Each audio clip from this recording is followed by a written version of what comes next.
Matcha is one of those things that I have a hard time going a day without. So I like to switch it up and try it with different flavors. And today I am going to make it with strawberries.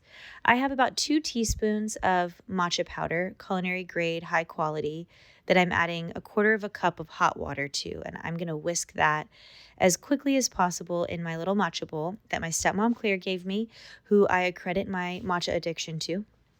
And once I get a good froth on top of that, I'm going to set it aside to cool since this is going to be an iced latte, and I'm going to then prepare my strawberries. So I'm adding a quarter of a cup of water and a half a cup of chopped strawberries into this shallow saucepan.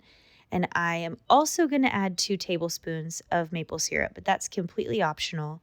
It just adds a nice layer of sweetness to the latte. But again, you do not have to add that in if you'd rather avoid the extra sweetener.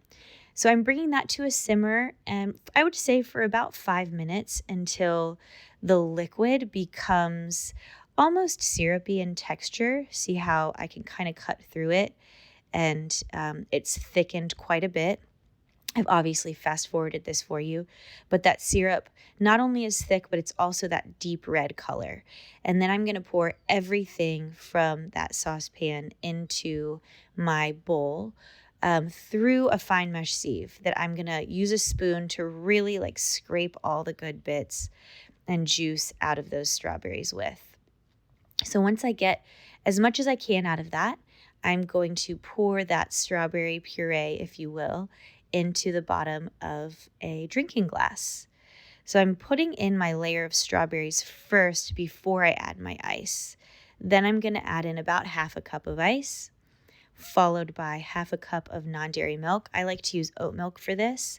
And then I'm going to add my matcha on top.